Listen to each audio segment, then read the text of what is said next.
अब देख रहे हैं नवोदय टाइम्स पंजाब केसरी टीवी।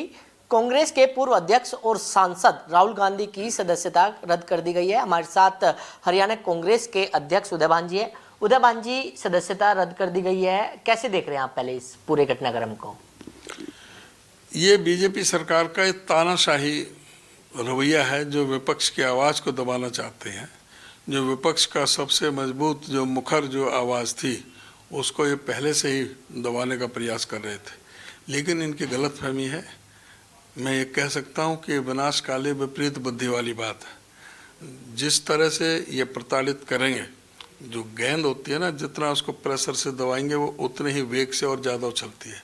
जिस तरह से विपक्ष को दबाने का प्रयास कर रहे हैं और बेहतर ढंग से विपक्ष और मजबूत होकर के, ताकतवर होकर के इस सरकार के खिलाफ जाएगा। और ये जनता सारी देख रही है कि भाई किस तरह से लोकतंत्र का मजाक उड़ाया जा रहा है। आज जो एक चीफ जुडिशल मजिस्ट्रेट ने जो 2 साल की सज़ा सुनाई, जो मैक्सिमम थी, और उसमें उन्होंने कहा कि 30 दिन का समय है, तो ये 30 दिन का भी इंतज़ार नहीं कर सके। 30 दिन का भी इंतजार नहीं कर सके। अभी उसके बाद में सेशन कोर्ट भी है, हाई कोर्ट है, सुप्रीम कोर्ट है, लेकिन ये 30 दिन के लिए तो इसी जज ने कहा था।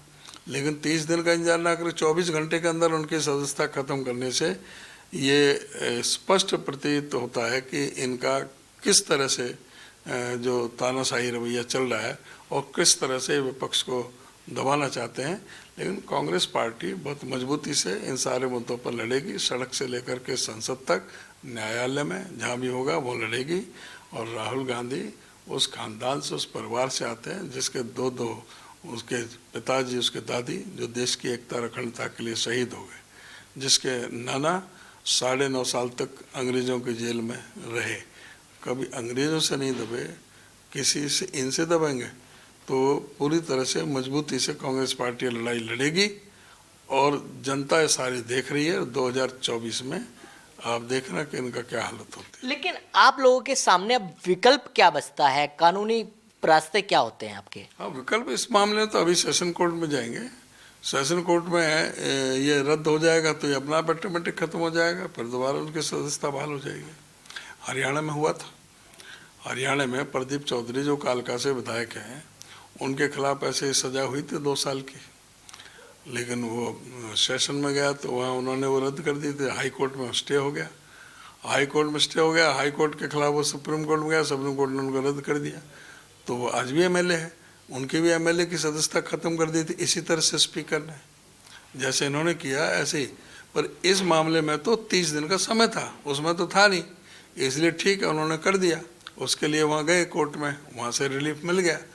लेकिन इसमें तो 30 दिन का समय था, 30 दिन का समय का इंतज़ार करना चाहिए था। 30 दिन का इंतज़ार नहीं किया तो स्पीकर ने अपने अधिकारों का जो ठीक से उनका मतलब उनका अधिकारों का दुरुपयोग किया है। लेकिन बीजेपी के नेता तो ये कह रहे हैं कि कल कोर्ट ने माफी समय दिया था, लेकिन राहुल गांधी ने माफी जो है इस पूरे मामले पर नहीं मांगी है। क्यों माफी मांगे? माफी मांगने वाले तो ये लोग हैं।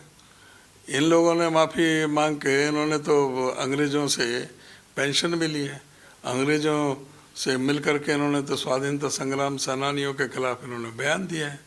ये राष्ट्रभक्ति और देश को सिखाएंगे क्यों? किस लिए माफ़ी मांगते हैं? नरेंद्र मोदी ने सार्वजनिक तौर से माफ़ी मांगना चाहिए कि उन्होंने कहा था कि प्रधानमंत्री जो डॉक्टर मनमोहन सिंह और सेना के जनरल दीपक कपूर की गुप्त मीटिंग हुई है पाकिस्तान की ISI से, और उनसे माफ़ी मांगी उन्होंने चुनाव के समय में। जो गुजरात के चुनावों में इतना बड़ा आरोप, एक देशद्रोह का आरोप लगाया था देश के प्रधानमंत्री के ऊपर, और उसके बावजूद भी इनको शर्म नहीं आती, फिर भी जो है ना माफ़ी नहीं। ये वो लोग ये माफ़ी मांगेंगे कि भाई जो कपड़ों से पहचान लिए जाते हैं। लेकिन अब किसके लिए कहा था? एक वर्ग के लिए कहा था ना कि वे कपड़ों से पहचान लिए जाते हैं। इन्होंने किसके लिए कहा था? भाई 50 करोड़ की गर्लफ्रेंड, किसका कहा था? भाई कांग्रेस की विधवा। इनकी बातों को कोई इन्होंने माफ़ी मांगी किसी चीज़ के लिए? अगर कोई चीज़ उनसे कोई स्लिप हो जाती है जवान, थोड़ा बहुत वो कुछ आवेश में कोई बोल गए, उसका गलत उन्होंने जब ये सुधार भी कर लिया, लेकिन उसको एक आधार बना करके, और जो वहाँ पर जो एरिया था, जो वो उस कर्नाटक की बात थी, कोलार की, तो केस वहाँ चलना चाहिए था। ये गुजरात में किसी मकसद से चलाया गया और जज को बदला गया। जज बदला जब दूसरा जज से जब ये करवाया गया। ठीक है, जज ने फैसला लिया है, उसके खिलाफ उसमें जाएंगे, सेशन में जाएंगे, उसके बाद उसमें जाएंगे हाई कोर्ट में, फिर कोई ज़रूरत पड़ेगी सुप्रीम कोर्ट तक जाएंगे, रास्ता खोले हुए हैं। अब हरियाणा की जनता के बीच क्या आप लोग जाएंगे इस को लेकर? निश्चित तौर से जा रहे हैं, हमारा तो कार्यक्रम चल रहा है, हाथ से हाथ जोड़ो कार्यक्रम चल रहा है, हर जगह जा रहे हैं। तो ये सारी आवाज़ जो है जनता तक पहुंच रही है, फिर आप लोगों के माध्यम से जा रही है। ठीक है, मेन स्ट्रीम का मीडिया नहीं दिखाता, पर आप लोग तो दिखाते हो, आप लोग के जरिए तो जा रही है हमारी आवाज़। तो बिल्कुल ये थे उदय भान जिन्होंने नवोदय टाइम्स पंजाब केसरी से खास बातचीत की। दिल्ली से कमल कुमार कंसल, नवोदय टाइम्स पंजाब केसरी टीवी। हमसे जुड़े रहने के लिए हमारे YouTube चैनल को सब्सक्राइब करें और नई वीडियो की नोटिफिकेशन के लिए बेल आइकॉन को दबाएं। अगर आप ये वीडियो Facebook पर देख रहे हैं तो लाइक जरूर करें और ज्यादा से ज्यादा शेयर करें। धन्यवाद।